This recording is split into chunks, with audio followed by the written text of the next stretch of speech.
Halo! Hai sobat-sobat DIY Lover.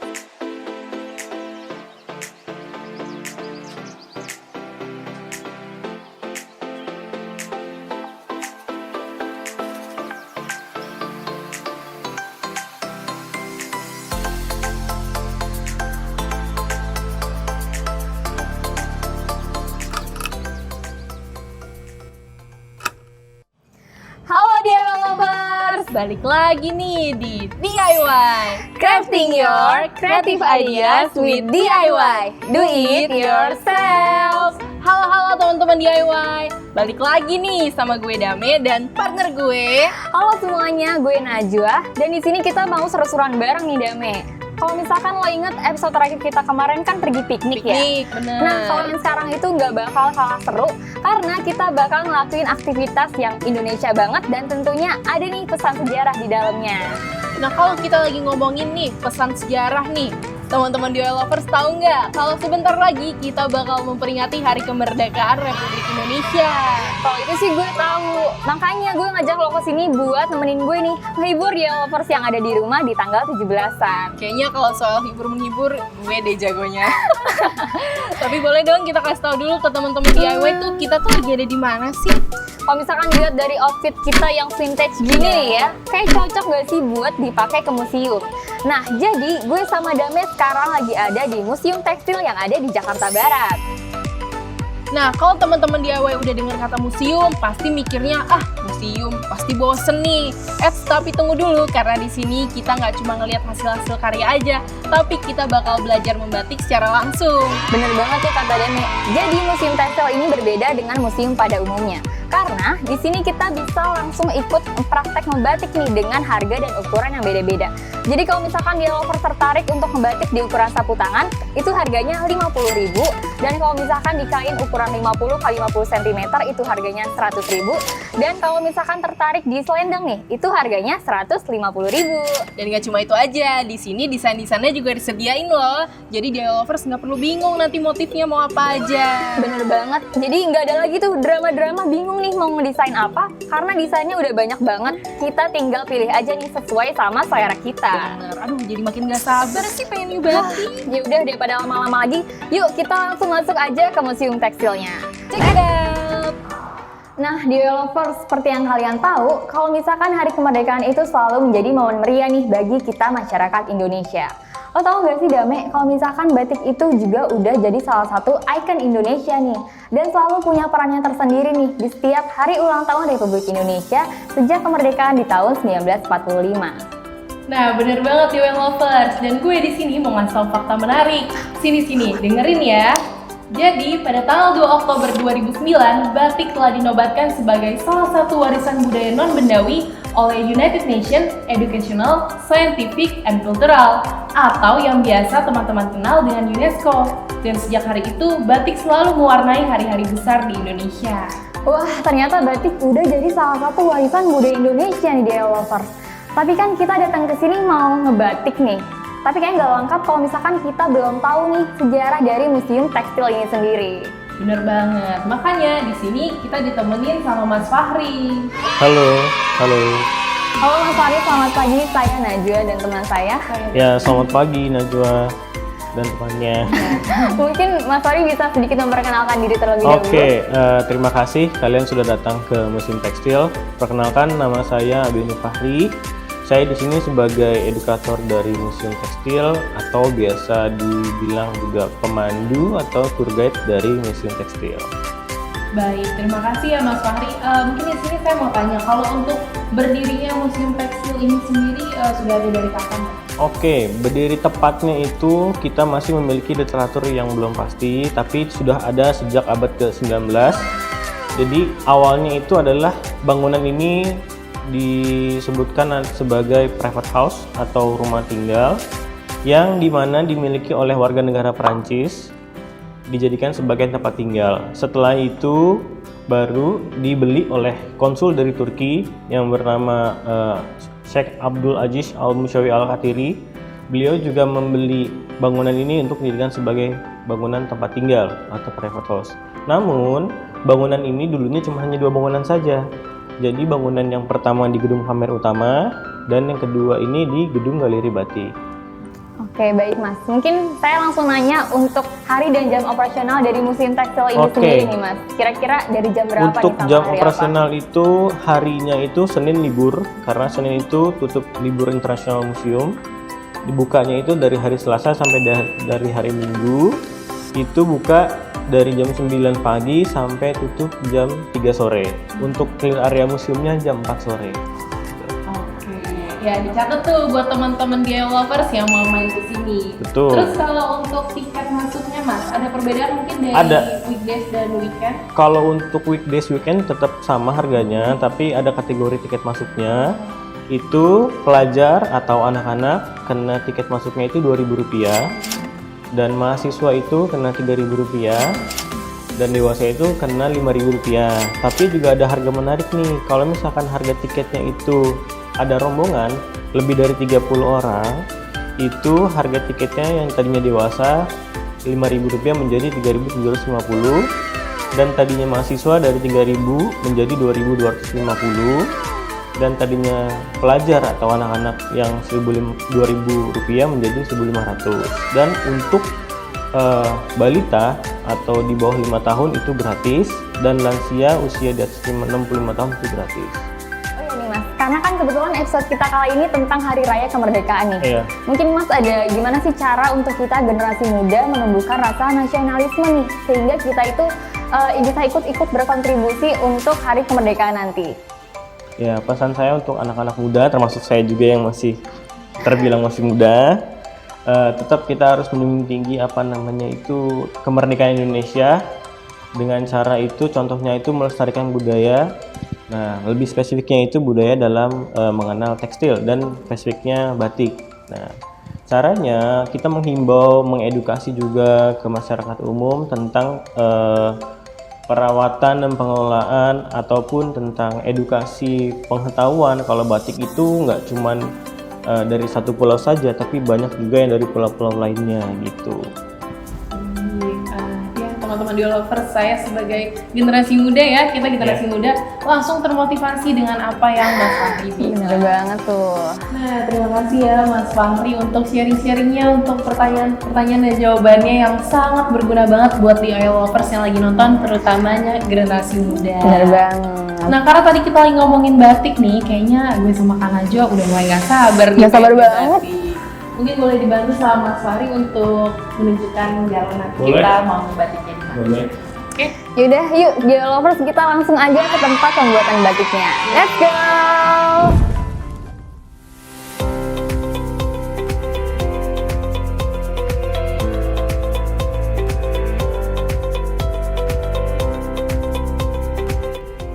Hai DIY lovers, balik lagi nih sama kita. Dan kita udah mau masuk ke proses pembuatan batik.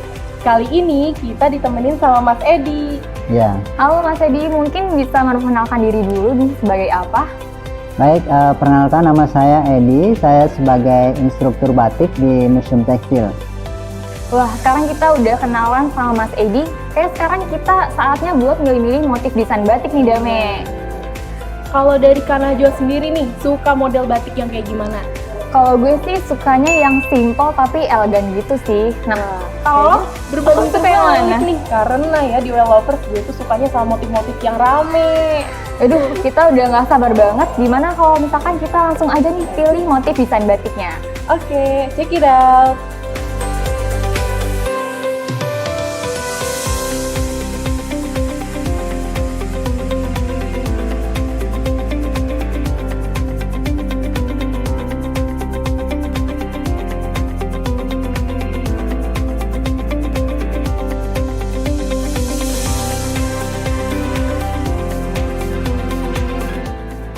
Hai DIY lovers, balik lagi nih sama kita yang tadi udah milih-milih desain. Dan sekarang kita udah mau masuk nih ke proses pembuatan batiknya. Di sini kita didampingin sama Mas Edi. Ya, Nah, sebelum kita masuk ke proses pembuatan batiknya, kita mau nunjukin dulu nih. Tadi kita udah ngejiplak motifnya. Ih, bagus banget ya sih? Bagus banget dan keren banget. Nah, mungkin kita langsung masuk aja kali ya, Mas. Mungkin bisa dijelasin dulu ini tuh alat-alatnya tuh gimana makanya. Karena DIY lovers yang di rumah kadang penasaran banget nih, pengen nyoba langsung nih batik di sini. Baik ya, saya jelaskan dulu. Untuk membuat batik tulis itu harus disiapkan alat dan bahannya. Yang pertama adalah kain katun 100%. Ini sudah tadi teman-teman sudah dijiplak. Kemudian yang kedua ada canting tulis yang digunakan untuk membuat batik tulis. Kemudian yang ketiga ada lilin malam yang digunakan untuk perintang warna. Dan ada satu set kompor di mana ada wajan, ada kompornya, dan juga ada pelindung kompor. Kemudian disiapkan juga ada bak-bak untuk pewarnaan, dan tentunya ada panci dan kompor gas untuk melarutkan lilin malam. Itu alat dan bahannya. Kemudian cara prosesnya bagaimana? Saya akan jelaskan tips bagi membuat batik supaya tidak gagal. Nah, anti gagal ya. Caranya seperti ini. Bagi yang menulisnya menggunakan tangan kanan, jadi duduknya menghadap serong ke kiri. Jadi supaya lebih mudah untuk mengambil cairan lilin malamnya ya. Kemudian tangan kiri kita memegang bagian kiri atas supaya lilinnya tidak tumpah ke kain. Kemudian tangan kanan kita memegang cantingnya juga harus benar. Tangan kita pegang cantingnya di tengah, kemudian menghadap 45 derajat. Caranya diisi setengah, kemudian ditiriskan bagian ujungnya dan dibersihkan bawah canting sebanyak 3 kali. Lalu diangkat, langsung membentuk sudutnya 45 derajat.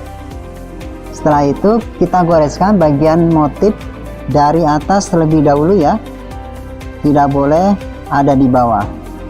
Dan setiap 2 goresan, cairan lilin malam yang ada di dalam canting dituang kembali ke dalam wajan supaya tetap dalam keadaan panas. Kemudian kalau ingin mengerjakan motif bagian bawah, caranya diputar supaya yang ingin ditulis posisikan tetap ada di atas ya. Kalau sudah selesai semuanya, tugas berikutnya adalah mengulang kembali dari belakang. Jadi mengerjakannya dengan teknik 2 kali, depan dan belakang. Makanya batik tulis itu sangat mahal karena prosesnya sangat panjang, mengerjakannya dari depan dan juga belakang. Nah, kira-kira apakah ada teknik lain atau hanya ini saja tekniknya yang digunakan dalam membatik? Untuk membatik itu ada 2 macam, yaitu batik tulis dan juga batik cap. Tetapi sekarang ini ada batik kombinasi, yaitu batik tulis dengan kombinasi cap. Dan yang sekarang ini dijumpai di masyarakat ada namanya tekstil bermotif batik. Jadi untuk pengerjaannya tidak menggunakan lilin malam, tetapi dengan menggunakan mesin, dan itu seperti printing. Nah, itu yang dinamakan tekstil bermotif batik. Itu juga salah satu teknik baru ya berarti ya belakangan ini? Ya, itu untuk mengikat pasaran yang bisa dibilang lebih dijangkau dan juga luas. Oke, baik. Kalau begitu, terima kasih ya Mas Edi atas kedatangannya. DIY Lovers di rumah juga bisa ngikutin tata caranya, teknik-tekniknya, dan mungkin bakal ada sedikit tantangan, tapi nggak apa-apa. Namanya pemula kan, kita di sini belajar sama-sama. Wah, seru banget nih. Gimana kalau misalkan kita langsung lanjutin aja nih hasil batik kita?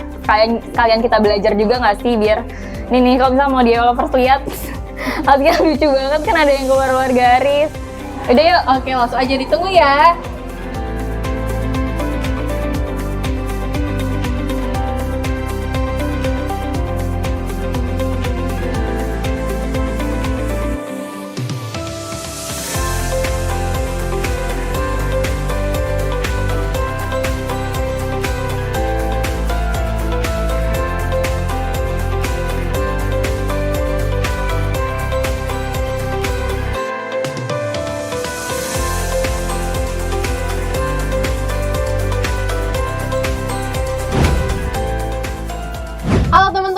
balik lagi nih sama kita. Nah, kali ini hasil karya kita udah jadi dan kita berdua udah gak sabar nih ngasih lihat kalian. Langsung aja nggak sih kita kasih unjuk? 1, 2, 3. Tada! Wah, bagus banget sih hasilnya. Gue suka banget sih sama motif dan warnanya ini nunjukin ciri khas Indonesia banget nih. Warnanya merah-merah gini kan, nunjukin nilai keberanian. Dan bener banget nih, sapu tangan ini juga fungsional. Selain bisa kalian pakai, bisa kalian mix and match sama outfit kalian. Bener banget. Nah, ini tuh kelebihannya nih. Jadi kalau kalian pakai sapu tangan motif batik ini, kalian tuh gak cuma tampil stylish dan fashionable aja, tapi juga sekaligus memperkenalkan budaya kita nih. Bener banget. Dan buat teman-teman DIY yang aduh bingung nih gimana ya cara mix and match-nya. Abis ini kita bakal kasih tunjuk kalian lupuk ya supaya kalian gak bingung lagi. Ya udah, tanpa lama-lama lagi langsung aja kali ya kita ke segmen lubuk. Check it out.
Episode kali ini seru banget nih Dame, karena kita ngebahas soal batik sama 17-an. Yang dimana ini tuh kita udah lama banget nggak sih ngebahas? Ya karena emang soal 17-an ini kita ngebahasnya 1 tahun sekali sih ya. Bener banget Kak, dan tadi kita juga udah ngasih tunjuk kalian hasil sapu tangan kita yang keren abis. Bener banget, tadi kita udah ngelakuin banyak banget nih aktivitas, mulai ngebahas dari sejarah batik, sejarah museum, sampai kita ngebatik sendiri nih tadi. Sama satu lagi tadi kita kan udah kasih tunjuk ke kalian gimana cara mix and match itu sama sapu tangannya biar outfitnya tetap keren dong. Nah bener banget, semoga itu bisa ngasih inspirasi nih ke sobat DIY lovers di rumah, dan juga nih ngasih semangat nasionalis kita nih supaya terpancarkan nih ke sobat DIY lovers. Karena kita berdua berharap semoga teman-teman yang nonton bisa mempertahankan kebudayaan Indonesia. Bener banget. Nah tapi nih ya, kayaknya udah saatnya kita buat pamit undur diri nih. Tapi tenang aja, karena DIY bakalan kembali dengan episode selanjutnya yang seru dan menyenangkan tentunya. Buat teman-teman yang nonton, jangan lupa like, comment, subscribe, dan share video ini ke teman, ke pacar, ke semuanya deh. Jangan lupa juga buat subscribe 5TV dan follow media sosial 5TV lainnya. Bener banget, supaya nggak ketinggalan episode DIY selanjutnya. Oke deh, kalau kayak gitu kita berdua pamit undur diri. Sampai jumpa di episode DIY selanjutnya. Crafting your creative ideas with DIY. Do it yourself. Dadah!